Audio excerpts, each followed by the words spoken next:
More now on our top story. Kevin Rudd will be Australia's next ambassador to the United States, and joining me live is former US Ambassador Joe Hockey over the phone. Thanks so much for your time, Mr. Hockey. First of all, our political reporter Trudy McIntosh described this as the worst kept secret in Canberra. Were you surprised at all at this appointment? And as a former ambassador to the United States, what is your assessment as Kevin Rudd as our next man in Washington? Look, Kevin Rudd has spent a lifetime in diplomacy, and he'll deploy all of his diplomatic skills, I'm sure, to make the appointment a raging success. It certainly has, an enormously powerful impact to appoint a former Prime Minister.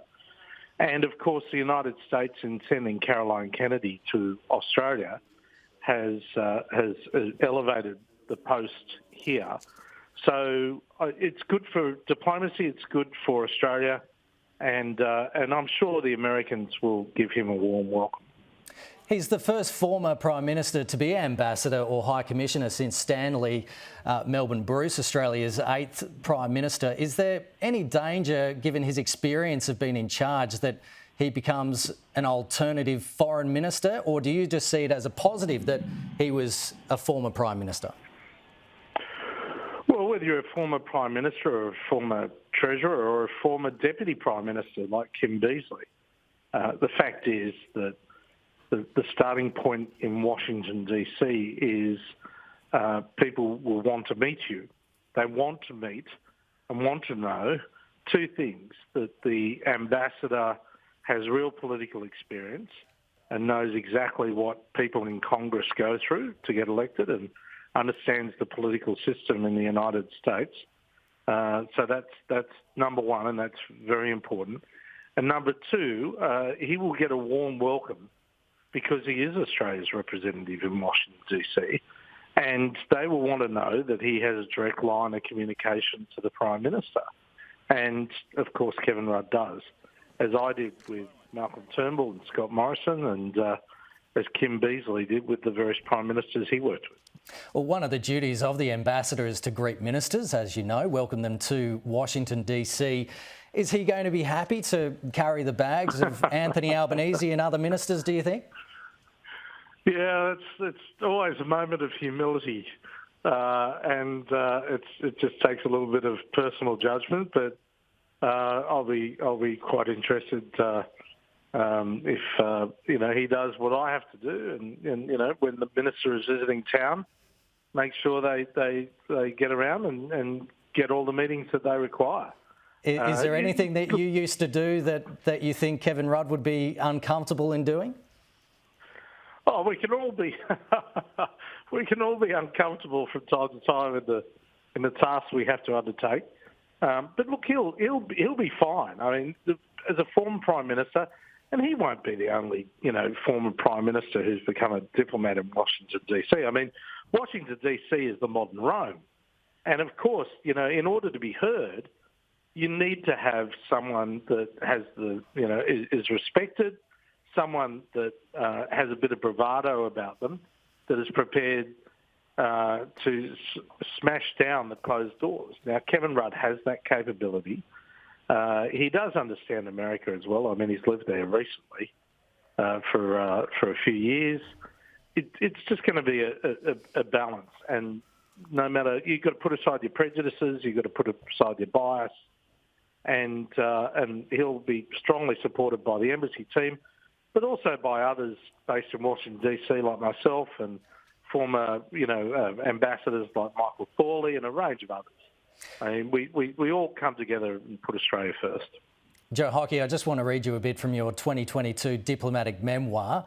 So there I was, a former politician who always thought he'd be Prime Minister about to become an ambassador, a job he swore he'd never do.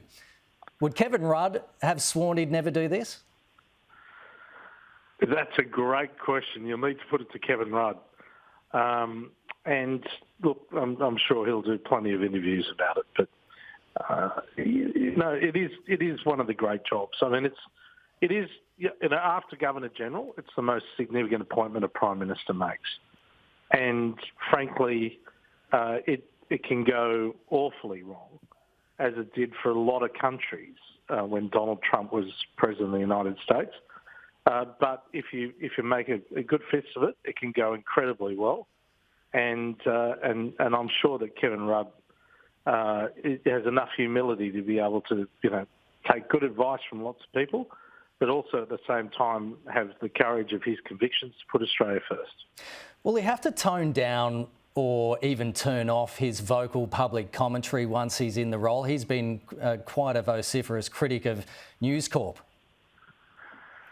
Yeah, well, there's no upside in that as Ambassador of the United States, given that, the media is all powerful in the United States. And of course there's bias everywhere, but I'm sure, there are bridges to be rebuilt, not just mended, but rebuilt in some instances. And look, Kevin Rudd understands diplomacy. He'll do a fine job. I have no doubt about that. And I think he does have enough humility to understand that there'll be, bridges that he'll need to rebuild with various parties, and you can do that. Because at the end of the day, he's a representative not of Kevin Rudd. He's a representative of Australia and Australia's interests, and I know Kevin Rudd puts the country first. So as a US ambassador, would you say it would be appropriate or not appropriate for Kevin Rudd to be making commentary about the media landscape in Australia and overseas? Look, I think he's back to being a public servant, and there are certain guidelines and rules that you follow when you have a public service role, and particularly one where the megaphone that belongs to the ambassador to the United States is far larger than almost anyone else's outside of the political class. Kevin Rudd speaks Mandarin. He has worked as a researcher of US-China relations, including at the Asia Society in New York, president of the Asia Society Policy Institute since January 2015, founding chair of the Asia Society Policy Institute Centre for China Analysis. As Foreign Minister Penny Wong heads to China, what signal is this sending to China? No doubt they may see this as a favourable appointment. And does this signal that Australia wants to gently push America towards a more cooperative relationship with China? Well, it's a very good question. I'm not sure what Kevin Rudd's latest view is on China, but what I do know is that the US is becoming more and more conservative and concerned on a bipartisan basis about China and about future direction of the relationship with China. It's not improving, it's deteriorating.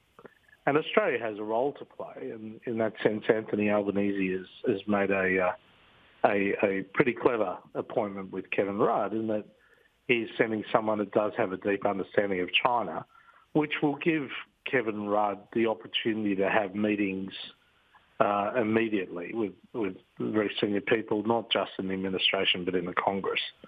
So that's terrific. But it's also the case that you've got to be mindful that America is putting America's interests first, and there's not a lot of opportunity to mediate in the relationship between the US and China. And if you do, you've got to be very careful not to go where elephants tread. His former Labor colleagues have described the former Prime Minister as a psychopath, a micromanager and a control freak. Do you have any concerns about his management of staff in the role in Washington?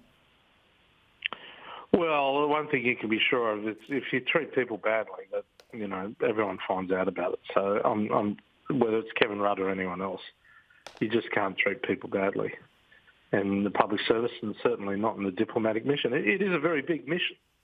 The embassy in Washington, D.C. is, around 400 people, but you're also responsible for all the other Australian diplomatic missions across the United States.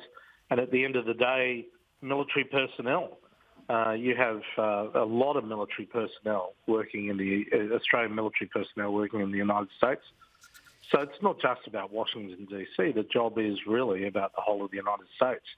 And when you're ambassador, you are ambassador for Australia to the whole country, not just to Washington, D.C. So there is a lot of travel involved, a lot of work, a lot of glad handing, but at the same time, serious diplomatic work, and he will have an opportunity to influence policy. One of the challenges is for him to build a direct relationship with Joe Biden or Joe Biden's successor if he's not the president in 2 years' time. Joe Hockey, it's a pleasure to chat with you this afternoon. Thanks so much for dialing in. No problems. Thanks very much.